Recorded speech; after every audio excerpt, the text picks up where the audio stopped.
Hello friends, welcome to SK Knowledge Hub, जहाँ हम पढ़ते हैं जीएस के इंपॉर्टेंट सब्जेक्ट्स के बारे में जो आपको ऑल कॉम्पिटिटिव एग्जाम्स में हेल्प करता है।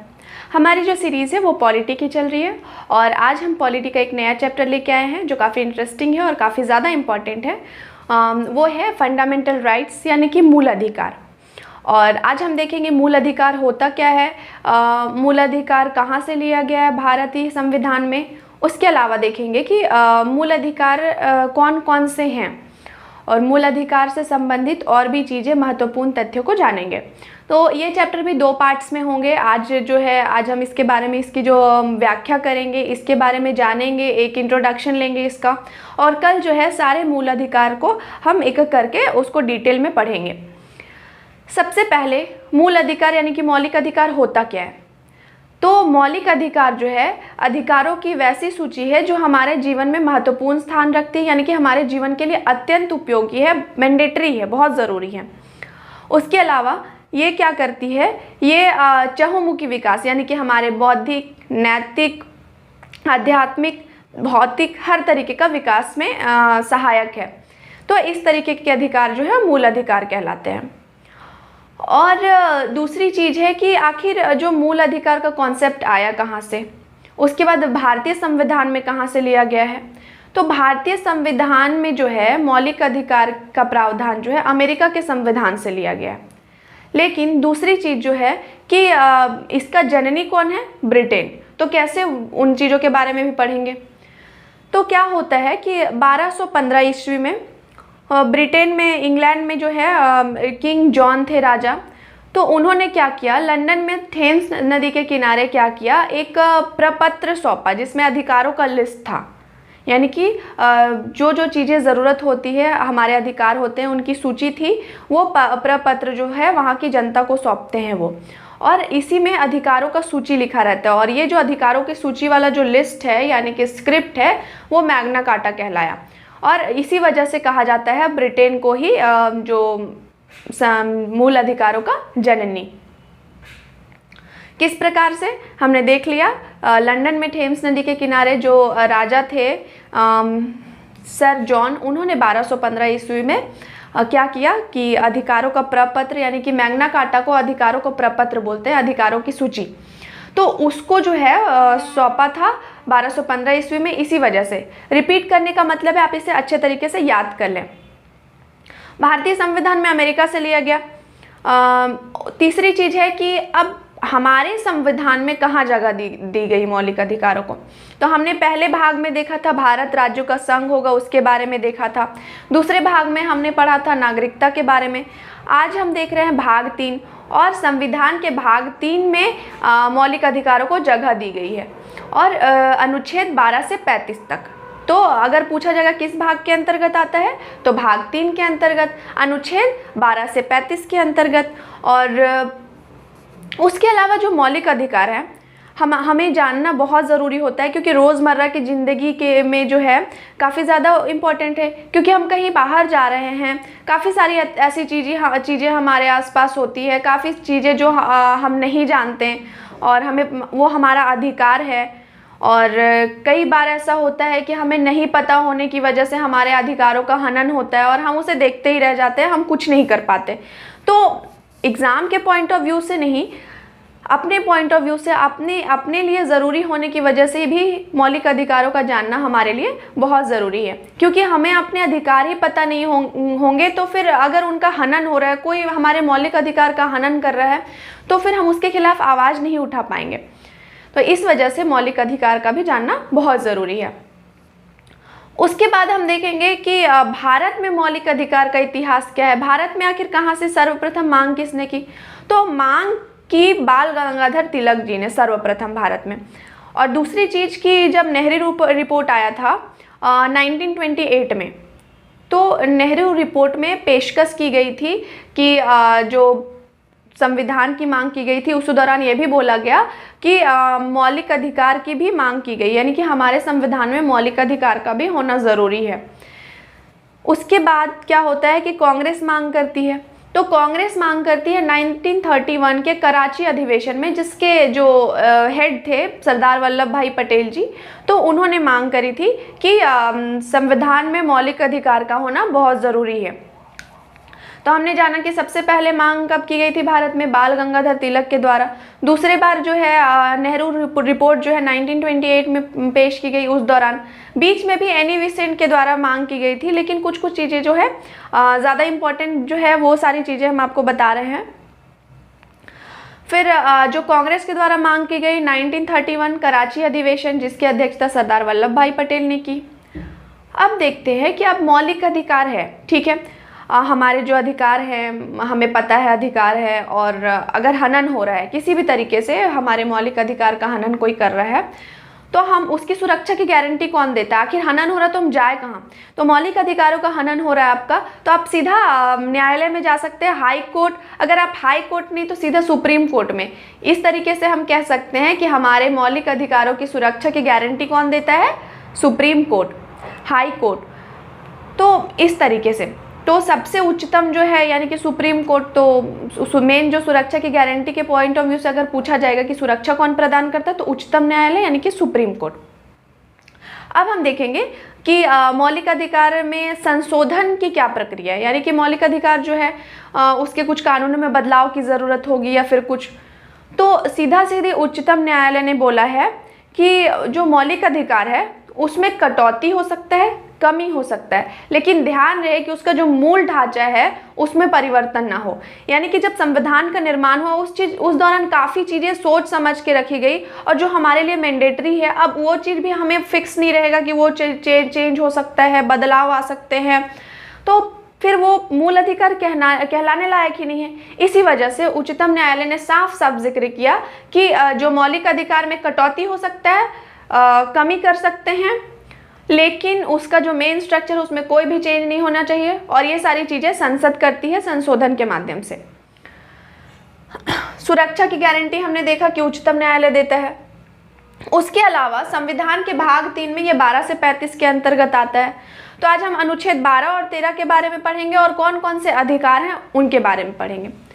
तो अभी जो है वर्तमान में कुल कितने मौलिक अधिकार है? 6। पहले जो थे जब संविधान निर्माण हुआ तो उस दौरान कुल मौलिक अधिकारों की संख्या 7 थी, क्योंकि संपत्ति के अधिकार को मौलिक अधिकारों की सूची से हटा दिया गया, इसलिए अब जो मौलिक अधिकारों की संख्या कुल कितनी हो गई? 6। अब देखेंगे वो कौन कौन से अधिकार हैं। सबसे पहले समता का अधिकार। समता का अधिकार जो है भारतीय संविधान के अनुच्छेद 14 से 18 के अंतर्गत आता है। तो समता के अधिकार में कल के क्लास में सारे जो अनुच्छेद है, आर्टिकल्स, उसको हम डिटेल में पढ़ेंगे। आज हम रफली डिस्कस करते हैं उसे। तो जो समता का अधिकार है, समता का अधिकार क्या बोलता है? विधि के समक्ष समता, यानी कि जो कानून है, लॉ है, उसके सामने सभी बराबर है। कोई अमीर नहीं, कोई गरीब नहीं, कोई अलग धर्म का नहीं, कुछ नहीं। कानून सबको बराबर मान्यता देता है, सबको बराबर का हक देता है। अगर आप गलती कर रहे हैं, गैर कानूनी काम कर रहे हैं, तो आप बराबर से दंड के भागीदार होंगे। यानी कि अगर कोई बहुत रिच आदमी है, अंबानी अगर कोई काम कर रहा है इलीगल काम, और अगर कोई छोटा सा व्यापारी है वो इलीगल काम कर रहा है, तो दोनों की जो सज़ा होगी वो समान होगी। हालांकि पैसे के दम पर आजकल बहुत सारी ऐसी चीज़ें हो रही है जो गैर कानूनी है और जिनके खिलाफ आवाज़ उठाना काफ़ी ज़्यादा ज़रूरी है, और उसके लिए भी हमें अपने मौलिक अधिकारों का पता होना ज़रूरी है।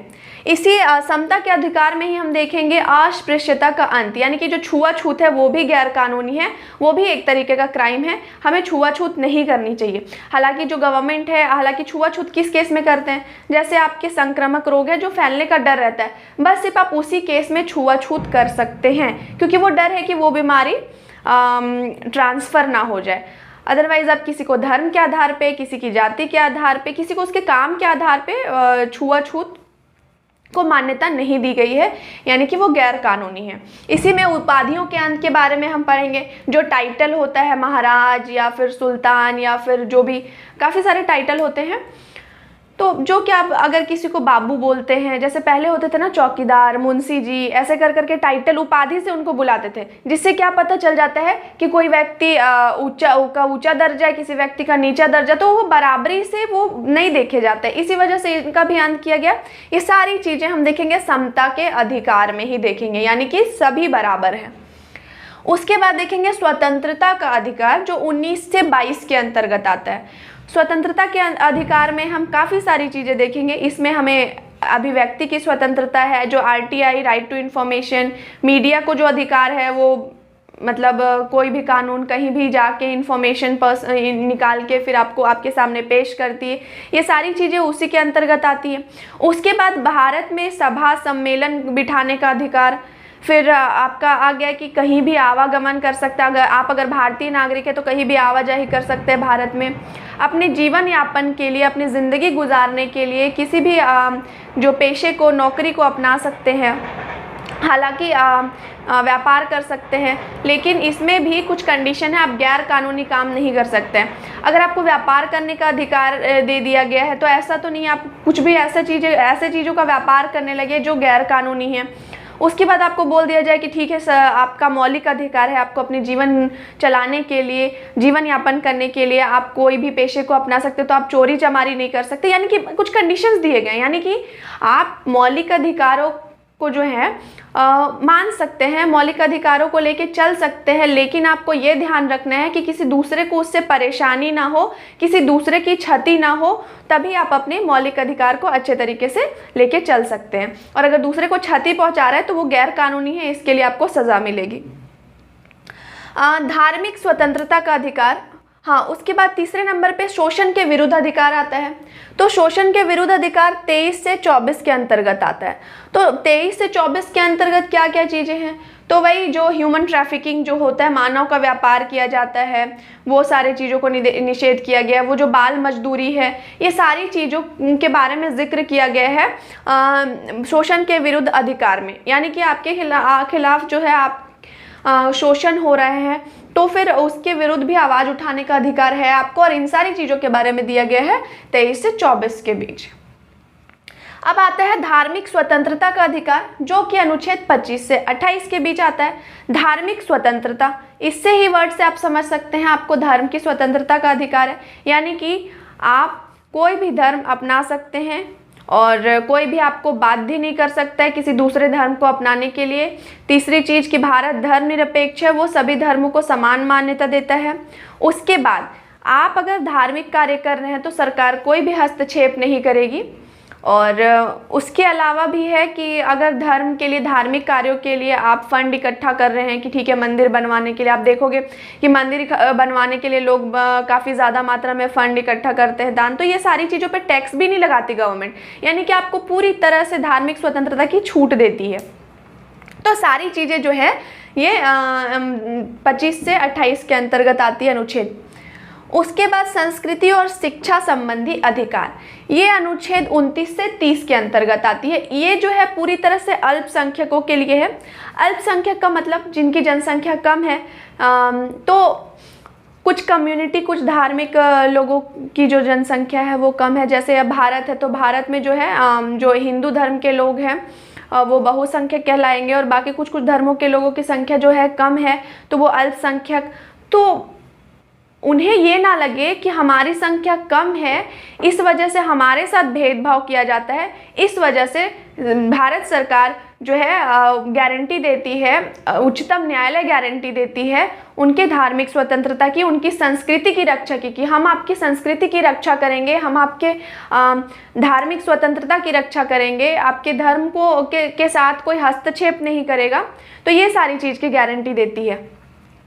तो यही सारी चीज़ों के बारे में हम पढ़ेंगे संस्कृति और शिक्षा संबंधी अधिकार में। उसके बाद हाँ, शिक्षा संबंधी, देखने से तो लग रही है शिक्षा संबंधी अधिकार संस्कृति सबके लिए, मगर ये मुख्यतः अल्पसंख्यक के लिए ही है। स्पेशली अगर देखा जाए, अगर पूछा जाएगा क्वेश्चन कि अल्पसंख्यकों से रिलेटेड कौन कौन से अनुच्छेद है, तो अनुच्छेद और 29 और 30 उनकी धार्मिक स्वतंत्रता की गारंटी देती है। दूसरी चीज़, अल्पसंख्यकों को उनकी संस्कृति को लेकर चलने की गारंटी देती है कि आपकी संस्कृति की रक्षा करेंगे। अब आजकल अभी देख रहे हैं जो ट्राइब्स हैं, जनजाति हैं, तो उनकी संख्या भी कम हो रही है।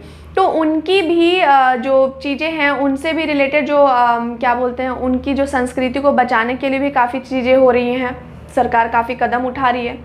अल्पसंख्यक, उन्हें लगना नहीं चाहिए कि उनके जो संस्कृति के साथ खिलवाड़ हो रहा है, उनकी भी सुरक्षा की गारंटी दी जा रही है, उनकी शिक्षा की गारंटी, वो अपनी इच्छा से कहीं भी शिक्षण संस्थान खोल सकते हैं। सारी चीज़ों का जिक्र किया हो गया है संस्कृति और शिक्षा संबंधी अधिकार में, जो आर्टिकल 29 से 30 के अंतर्गत आता है। संपत्ति का अधिकार ये अनुच्छेद 31 में आता है, लेकिन इसे क्या किया गया है, इसे अब हटा दिया गया है मौलिक अधिकारों की सूची से। और कब हटाया गया है? 44वें संविधान संशोधन 1978 में मूल अधिकारों के लिस्ट से हटा दिया गया है। और संविधान के भाग 12 के अनुच्छेद 300 क में इसे जोड़ा गया, यानी कि अब जो है संपत्ति का अधिकार किसके अंतर्गत आता है? भाग 12 के अनुच्छेद 300 क के अंतर्गत। उसके बाद देखेंगे संवैधानिक उपचारों का अधिकार। संवैधानिक उपचारों का अधिकार ये आपके मौलिक अधिकारों की सुरक्षा की गारंटी देता है, यानी कि हम बोलेंगे हमारे मूल अधिकार के की सुरक्षा भी एक तरह से मूल अधिकार है। इसी में हम देखेंगे 5 रीट जारी करती है सुप्रीम कोर्ट, और उन 5 रीट को हम देखेंगे और जानेंगे इसके बारे में। ये काफ़ी इम्पॉर्टेंट है। भीमराव अंबेडकर जी ने इसे संविधान की आत्मा कहा है, और क्यों कहा, इन सारी चीज़ों के बारे में भी कल के क्लास में हम डिस्कस करेंगे। अब क्योंकि ये 14 से 18 आता है, तो 12 और 13 आज हम देख लेते हैं अनुच्छेद, और जो 14 to 18 ये सारी चीज़ों का जिक्र हम कल करेंगे। तो 12 क्या कहता है? राज्य की परिभाषा यानी और राज्य में शामिल चीज़ें, यानी कि अगर राज्य चल रहा है तो कैसे चल रहा है, तो वहाँ पे कुछ इंपॉर्टेंट चीज़ें हैं। महत्वपूर्ण जो कानून हैं उनसे संबंधित चीज़ों में इम्प्लीमेंटेशन उसमें काम कौन करती है? भारत सरकार। यानी कि एक राज्य में कुछ भी काम हो रहे हैं तो भारत सरकार भी करवाती है, राज्य सरकार करवाती है, यानी कि राज्य सरकार के अंतर्गत आपका विधानमंडल बनाएगी, भारत सरकार जो कार्यों को करवाएगी उसके अंतर्गत कानून संसद बनाएगी। उसके बाद अन्य प्राधिकरण का भी हाथ होता है, ONGC, सेल, विद्युत विभाग, यानी कि अब राज्य में कोई काम हो रहा है तो बिजली से रिलेटेड भी काम होगा।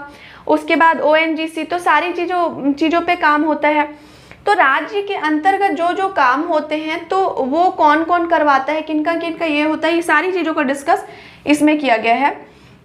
उसके बाद जो स्थानीय निकाय से संबंधित जो कानून है, जैसे स्थानीय निकाय, अब स्टेट गवर्नमेंट जो है या फिर जो आपकी सेंट्रल गवर्नमेंट है, ये दोनों बेसिक काम तो आपके गांव के पंचायत के काम तो नहीं करेगी, उससे संबंधित मुद्दे नगर पंचायत देखेंगे, या फिर कोई शहरी एरिया तो उससे संबंधित मुद्दे नगर पालिका। तो राज्य के बारे में दिया गया कि राज्य में कौन कौन सी चीज़ें शामिल है जो वहाँ के नियम को क्या करती है, लागू करती है, तो वो सारी चीज़ों के बारे में दिया गया है।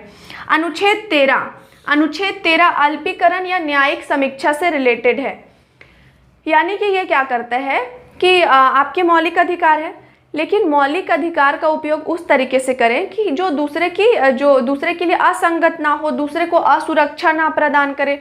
तो इस बेसिस पे अगर मौलिक अधिकार जो है, मौलिक अधिकार अगर संविधान ने हमें दिया है तो हमारा फर्ज बनता है कि हम उसे गैर कानूनी तरीके से, यानी कि उसका गलत फ़ायदा ना उठाएं। जहां वो चीज़ें लगे तो उस दौरान उसका अल्पीकरण किया जा सकता है, उसमें कमी की जा सकती है और उसमें न्यायिक समीक्षा की जा सकती है। ये सारी चीज़ें जो है अनुच्छेद 13 में दिया गया है।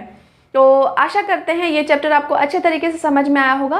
पार्ट 2 में हम इसके बारे में ब्रीफली डिस्कस करेंगे, ये सारी चीज़ों के बारे में डिस्कस करेंगे। तो आज के लिए इतना ही, मिलते हैं कल। धन्यवाद।